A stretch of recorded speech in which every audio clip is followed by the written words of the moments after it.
In the quiet of my home, surrounded by memories and Mark's possessions, I was trying to find solace. I'm Ava, a 36-year-old widow, who swapped school corridors and children's laughter for the tranquility of private tutoring. My days revolved around music lessons, Mr. Whiskers, and the constant, silent gaze of the cat-shaped video camera, my digital eye on the world that Mark left behind. The doorbell's ring broke the monotony, an unusual interruption in my carefully structured solitude. It was Lily, my younger sister, with her daughter, Emily. Their sudden appearance at my doorstep was as unexpected as a snowstorm in spring. "Hey, Ava. Just thought we'd drop by. How've you been holding up?" Lily's voice had the usual chirpiness, but her eyes, always too keen, were scanning the living room, taking in every detail. I ushered them in, a reluctant host. "I'm managing, Lily. And you?" "I heard about the divorce." Lily shrugged, a carefully casual gesture. "Oh, you know, life happens. But look at you, living in this big house, all this luxury." Her gaze lingered on the items that were once part of Mark's daily life. "It's not luxury, Lily. It's what's left of Mark," I replied, the words heavier than I intended. As the afternoon wore on, Lily's presence, once a mere annoyance, felt increasingly oppressive. Her comments, masked as casual observations, were probing, intrusive. The house, the belongings, my life under her relentless scrutiny.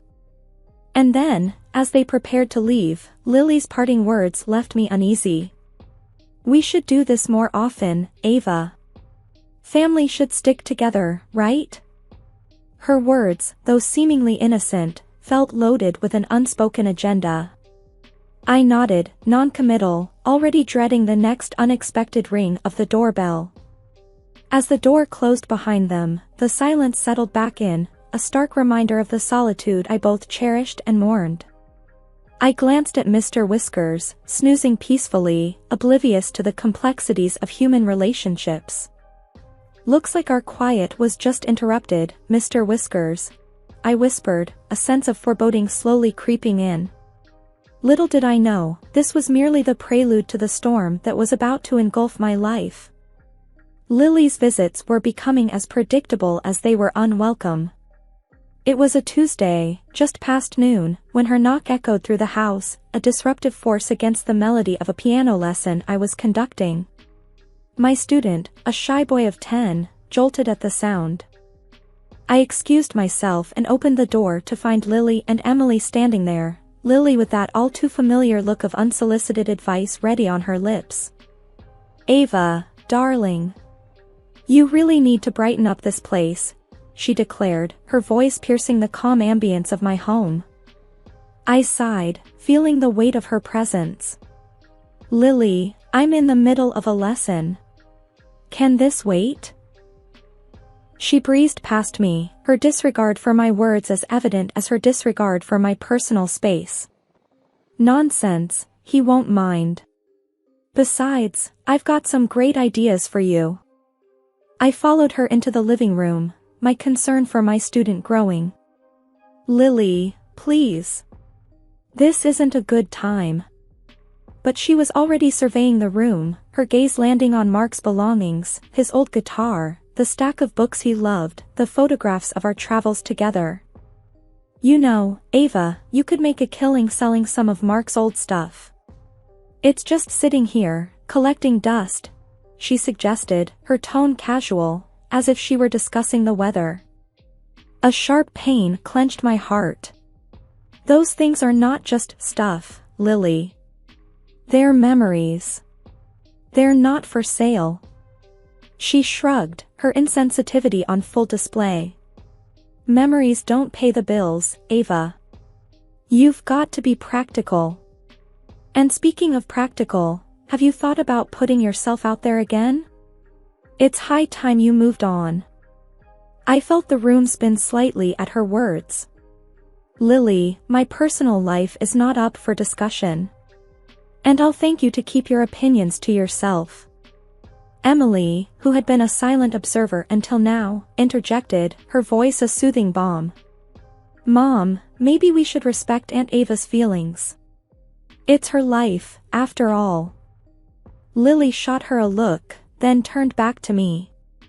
Oh, come on, Ava. You can't bury yourself in the past forever. There's a whole world out there. New people to meet, new experiences to be had.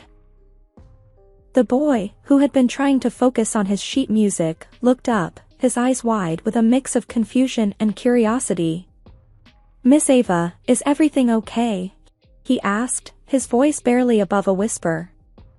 I forced a smile, my heart aching with a mix of anger and sorrow. Yes, everything's fine. Let's get back to your lesson. Music is a great escape, isn't it? As I turned back to the piano, the notes we played together did little to drown out Lily's words that echoed in my head.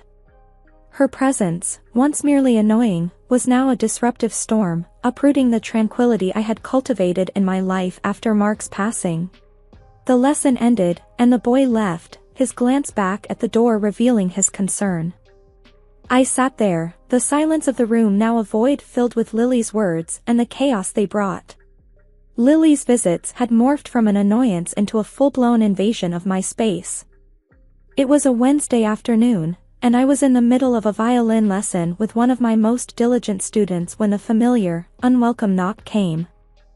I opened the door to find Lily and Emily, their presence as disruptive as a thunderclap in a quiet sky.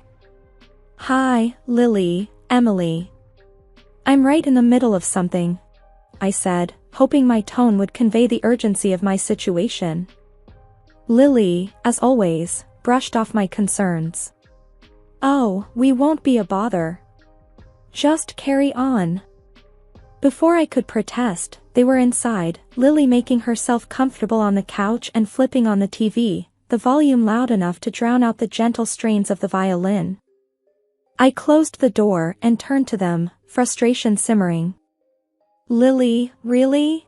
I'm working. This isn't a good time. Lily waved a dismissive hand. Relax, Ava. It's just a bit of TV. Besides, Emily's hungry. You don't mind if she grabs something to eat, do you? Before I could answer, Emily was already rummaging through my fridge, the quiet hum of my home now replaced by the blaring TV and the clatter from the kitchen. I returned to my student, trying to salvage the lesson, but the disturbance was too much. Notes were missed, and the focus was lost. The lesson ended early, with apologies and a promise to make up for the lost time. Once the door closed behind my student, I turned to confront Lily, my patience worn thin. Lily, this has to stop. You can't just barge in here and take over. I have students, I have a schedule, and I have my own life. Lily looked up, unfazed. Oh, lighten up, Ava. It's not like we're here all the time. And your family. Family helps each other out. I felt a surge of anger. Helping out is one thing. Taking over is another. You're disrupting my work, Lily. And Emily, going through my fridge without asking? That's not okay. Emily, who had been quietly snacking at the kitchen counter, looked up, her eyes wide. I'm sorry, Aunt Ava. I just thought. I sighed, my anger softening at her genuine apology. It's okay, Emily. Just please ask next time. Turning back to Lily, I knew I had to stand my ground. Lily, listen. I love you, you're my sister.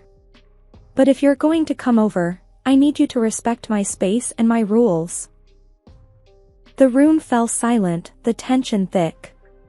Lily got up, her movements deliberate. Fine, Ava. Have it your way. Come on, Emily, let's go. After a week of silence, Lily's knock on my door felt like a bad omen. I opened the door with a guarded expression, bracing myself for another round of uninvited chaos. Ava, let's go shopping. A girl's day out, what do you say? Lily's voice was chirpy, but her eyes were calculating. I hesitated.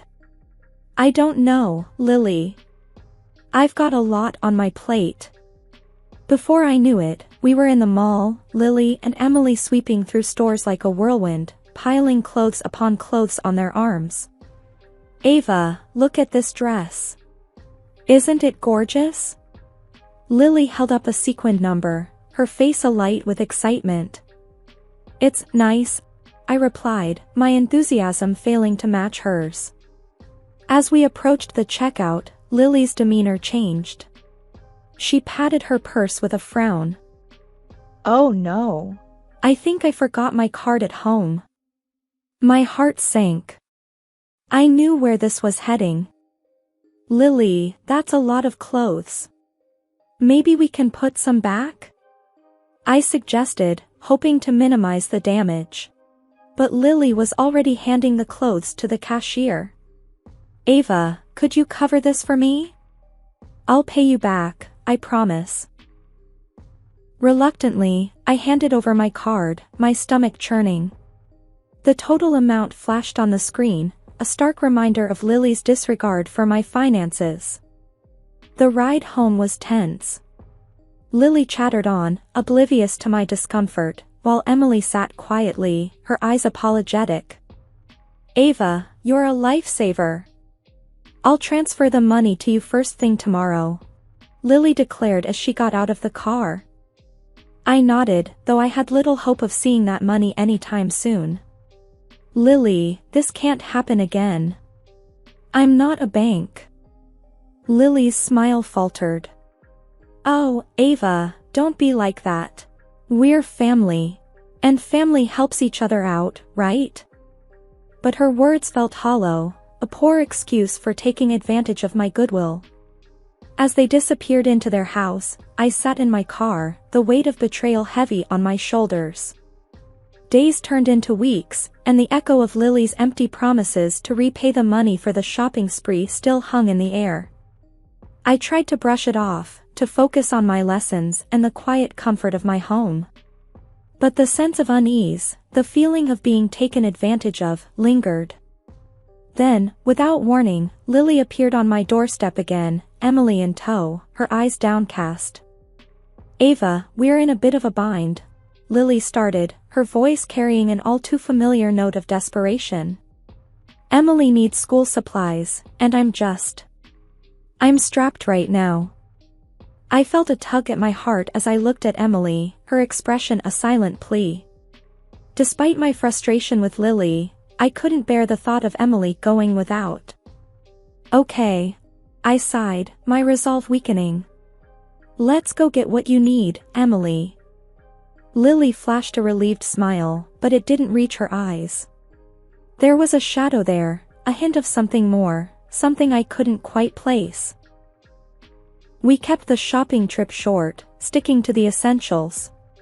But as I handed over my card to pay, a simmering anger began to bubble up within me. Lily's promises were as flimsy as the receipts in my hand. A couple of days later, I was in the midst of a rare moment of peace when an unexpected knock at the door shattered it. A courier stood there, a pile of expensive clothes in his arms. I have a delivery for Ms. Ava, he said, offering me the package. Confusion clouded my mind. I didn't order these, I replied, my brow furrowed. That's when Lily, who had been lounging on my couch, casually strolled over. Oh, those are mine. I had them sent here. You don't mind paying for these too, right, Ava? The audacity of her request hit me like a slap in the face. This wasn't just borrowing, this was entitlement, pure and unabashed. Lily, no. Absolutely not. This has to stop, I snapped, the frustration and anger I'd been holding back finally boiling over. I'm not your personal ATM. You need to return every penny I've lent you, and you're paying for these clothes yourself. Lily's face twisted into a scowl, her usual charm replaced by indignation. Wow, Ava, really? After all the times I've helped you.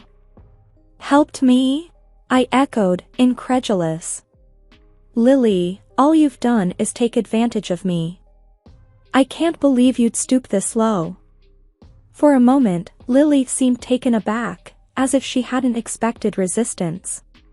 But then, her pride took over.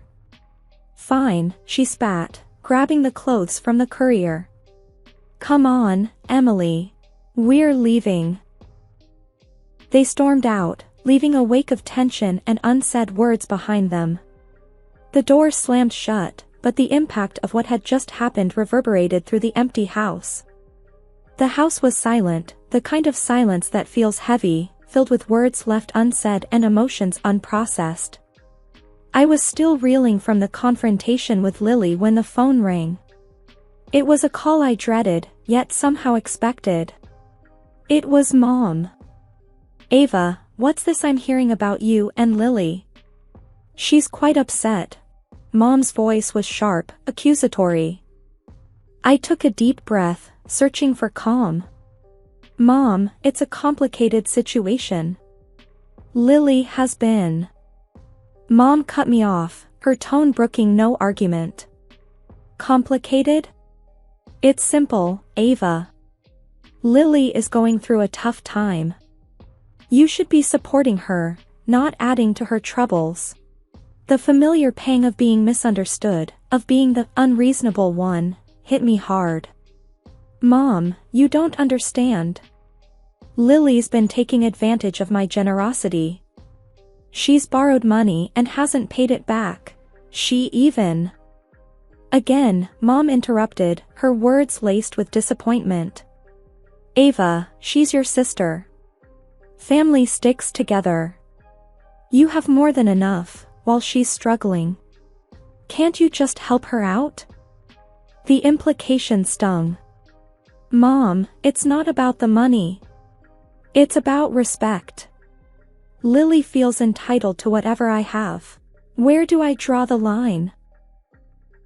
Mom's sigh was loud, exasperated. You're being dramatic, Ava. Lily needs you. We all need to pitch in when family is in trouble. I could feel the old, familiar pressure, the expectation to be the responsible one, the giver. But something had shifted within me. Mom, helping is one thing, but being used is another. I've drawn the line.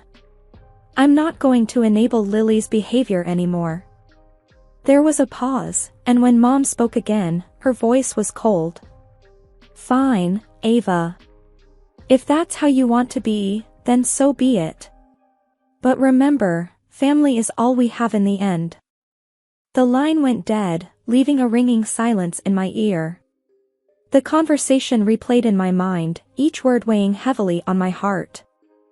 It was clear that the divide wasn't just between me and Lily, it extended to Mom, to the very idea of what family meant. The role I'd been playing, the ever-supportive, ever-forgiving sister, was one I could no longer sustain. As I sat there, the sun dipping below the horizon, casting long shadows across the room, I realized the magnitude of what had just happened. I had stood up for myself, yes, but at what cost? It was when I noticed the small voids in the spaces once filled with Mark's things that my heart sank. Those weren't just objects, they were fragments of a life once lived, of moments shared. The realization that they were missing sent a wave of despair crashing over me. It was one thing to deal with Lily's financial exploits, but this? This was personal, a violation of sacred memories. In a daze, I racked my brain, trying to piece together who could have done such a thing. Then it hit me, the cat camera. The silent guardian of my home, the unblinking eye that watched over Mr. Whiskers. I rushed to my laptop, my hands trembling as I logged in to view the footage. The screen flickered to life, revealing the heart-wrenching truth. There was Emily, her young face tense with a mix of guilt and fear, her hands clumsily grabbing at the objects that held so much of Mark's essence. Behind her, urging her on, was Lily. The sight of it, the sheer audacity and betrayal, ignited a fury in me that burned with a ferocity I'd never felt before. Without a second thought, I grabbed my phone and dialed Lily's number. The line crackled, then her voice, casual, unaware of the storm about to hit. "Lily," I began, my voice a controlled calm before the tempest. "I know what you did. The camera saw everything. Emily, taking things, your things now, on your orders." There was a moment of silence, a stutter in the rhythm of deceit. "Ava, I don't know what you're talking about," Lily replied, her voice a poorly veiled mask of innocence. "Don't insult me, Lily. The camera doesn't lie. You used your own daughter to steal from me, from Mark's memory. You have to return everything. Now," I demanded, each word laced with a venom born of betrayal. Lily's voice turned cold, a defensive edge sharpening her words. "Ava, you've really lost it. You think I would do that? You think Emily would do that? Don't play games with me, Lily. I saw it all. Return what you took, or I'll have to involve the police," I said, the threat hanging in the air, heavy and undeniable. The line went silent for a heartbeat, 2 heartbeats. Then Lily spoke, her words a hiss of defiance. "You wouldn't dare. You don't have the guts." "I'm not bluffing, Lily. This is your last chance. Return what you took, or I'll take this further," I replied, my resolve as solid as the evidence I had. The line went dead, the silence after echoing louder than the words spoken. I sat there, the phone still in my hand, a sense of surreal disbelief mixing with the raw, unfiltered anger. The breach of trust, the violation of the most intimate memories, it was all laid bare, a wound that refused to be ignored. The atmosphere was tense when Mom, Lily, and Emily arrived at my doorstep. The air was thick with unspoken accusations and the weight of recent events. I could see the anger in Mom's eyes, the desperation in Lily's, and the shame in Emily's as they stepped into the house. "Ava, how could you threaten your own sister with the police? Do you want to ruin her life?" Mom's words were sharp, cutting through the silence like a knife. I stood my ground, the resolve in my heart steeling me against the storm of emotions. "Mom, this isn't about punishment. It's about accountability.